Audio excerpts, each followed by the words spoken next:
Good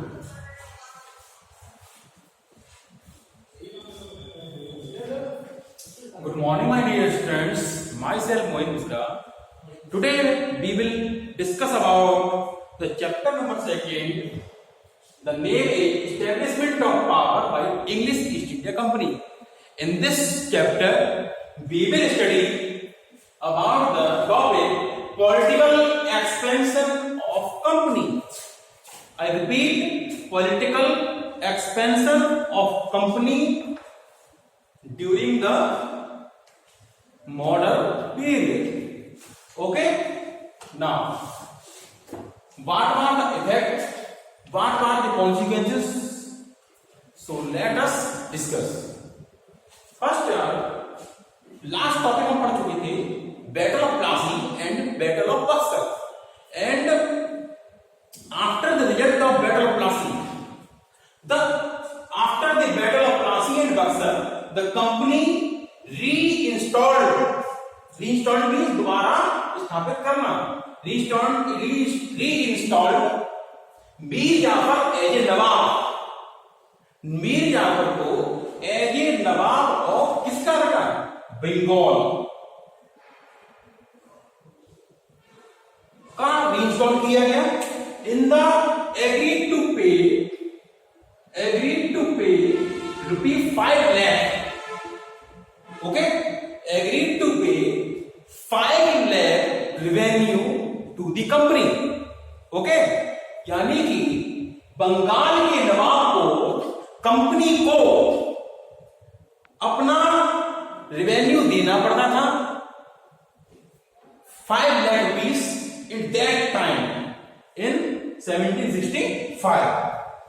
It was a huge amount of that time, but the company officials did not satisfied. They want more and huge money.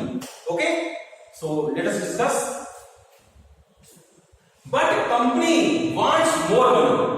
Company जो officers थे वो more money की need करने लगे, demand करने लगे. Why? To finance a series of war for territorial expansion in India. To finance a series of territorial expansion in India. वो हिंदुस्तान में लगातार वॉर कर रहे थे. और आप जानते ही हैं कि एक वॉर में कई सारी आर्टिलरीज, ट्रूप्स, कैवलरीज etc. इन सभी की मेंटेन करने के लिए ह्यूज अमाउंट में रेवेन्यू की नीड होती है.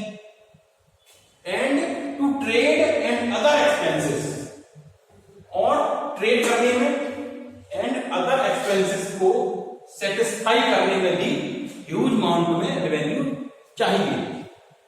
फिर हुआ क्या बेटा?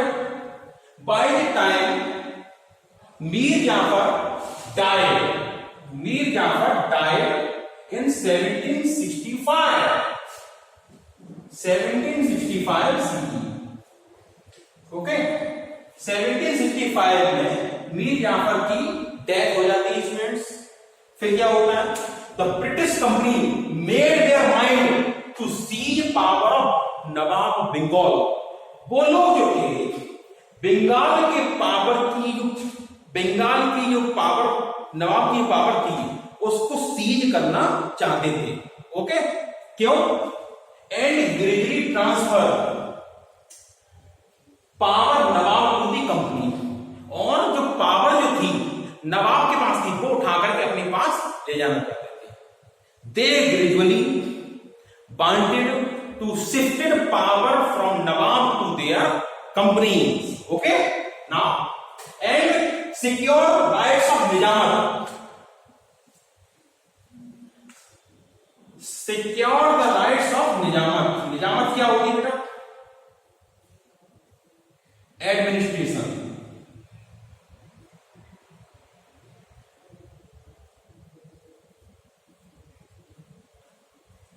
Rights of administration. It means वो जितना भी एडमिनिस्ट्रेशन था उसको अपने हैंड्स में कैच करना चाहते थे, होल्ड करके रखना चाहते थे. कौन? Britishers. And secure Nizamat from the Mir Jafar son, Mir Jafar के सन से उन्होंने सिक्योर कर लिए। इन 1765 थ्रू ए ट्रीटी, उन्होंने एक ट्रीटी साइन कराई मीर जाफर के सन से, और उन्होंने जितना भी एडमिनिस्ट्रेशन के पावर्स थी वो अपने पास होल्ड करके रख ली। Now let's see what was next, कि क्या क्या नया हुआ। British also secure Diwani rights from Mughal emperor Shah Alam second. उन्होंने, जो ब्रिटिश ऑफिसर्स थे, उन्होंने, तो ब्रिटिश कंपनी ने दीवानी राइट्स जो थे सिक्योर कर लिए। किससे? From Mughal emperor Shah Alam second. किससे? शाह आलम सेकंड से। In the treaty of Allahabad, Allahabad की ट्रीटी में, ये ट्रीटी ऑफ इलाहाबाद को हुई थी ए कंपनसेशन ऑफ बक्सर। बक्सर की जो फाइट हुई थी, वॉर हुआ था, बैटल हुआ था, उसके कंपनसेशन में मुगल एम्परर शाह आलम सेकंड को कुछ रेवेन्यू पे करना पड़ा ब्रिटिश ऑफिसर्स को। क्या था? कि उन्होंने the rights of collecting revenue, क्या किया? The rights of collecting revenue from provinces Bengal, Bihar and Orissa. Bengal, Bihar and Orissa के जितने भी राइट्स थे, जो किसके थे? कलेक्टिंग रेवेन्यू के। रेवेन्यू मींस होता है एक लैंड एरिया से आने वाला कलेक्शन, मनी कलेक्शन, जो किसी भी प्रोविंस को क्या करता है? एडमिनिस्ट्रेशन करने के लिए नीड होती। लेकिन उन्होंने प्रोविंस की प्रोग्रेस करने के लिए नहीं, उन्होंने अपनी प्रोग्रेस करने के लिए, अपनी फाइटिंग को प्रोग्रेस करने के लिए और सीरीज ऑफ वार को बनाए रखने के लिए उन्होंने यूज किया। And now the company became the Diwan of Bengal. Company कैसे बनी बेटा? कि company became the Diwan of Bengal, Bengal के दीवान की तरह बन गई। कैसे? रिसोर्सेस, और इससे फायदा क्या हुआ? What was the impact of to become a Diwan of Bengal? First, benefits are resources mobilisation rights, कि वो जो है उस एरिया में कौन कौन से? बंगाल, बिहार एंड उड़ीसा, इन तीनों प्रोविंसेस से जितना भी रिसोर्सेस था उसको कहीं भी ले जा सकते थे, including England. Okay, they could use vast revenue collected, they could use vast revenue collected from these territories. वो लोग इन एरिया से, बंगाल से, बिहार से, उड़ीसा से, जितना भी ह्यूज अमाउंट में वास्ट रेवेन्यू कलेक्शन हुआ है, उसका यूज अपने लिए और अपनी कंपनी की ग्रोथ के लिए और बिल्डिंग बनाने के लिए, फोर्टिफिकेशन के लिए कर सकते थे। कोई लिखा नहीं। अच्छा, रेवेन्यू है बाइंग कॉटन सिल्क, ये रेवेन्यू जो था बाइंग करने में हेल्प करता था किसमें? Raw materials of cotton and silk और टेक्सटाइल इंडस्ट्री इन इंग्लैंड। लेकिन इससे पहले क्या था? जब ब्रिटिश ऑफिसर्स का इनके दीवानी राइट्स नहीं थे, तब क्या था? The Britishers had to buy cotton and silk in terms of gold. Okay, Britishers को गोल्ड सेल करने पड़ते थे, इसके लिए कॉटन एंड सिल्क के लिए।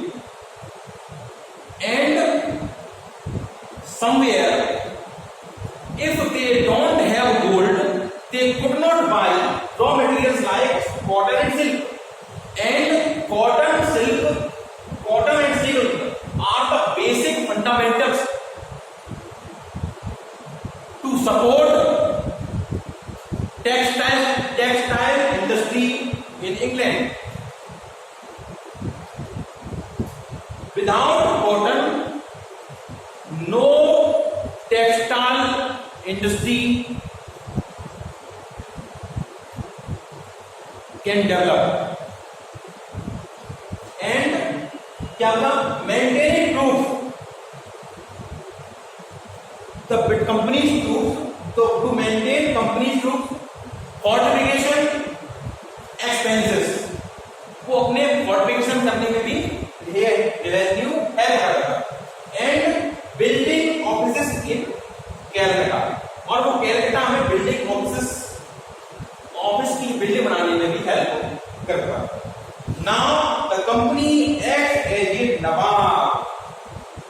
In short, we can say that the company acts as a Nawab of Bengal, Bihar and Odisha. तो वो सारे एक्शंस जो नवाब के साथ पावर थे वो अपने खुद में कंपनी के पास आ गई. So this is all about the topic, the political expansion in India, and all the students of class 10, 8,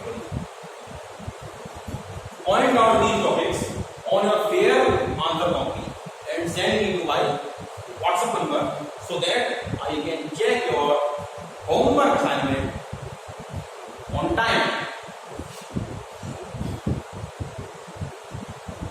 Okay students, we will meet in another video on next week. Till then, bye bye students. Keep learning, keep studying, keep writing these topics and keep enjoying. Okay, bye.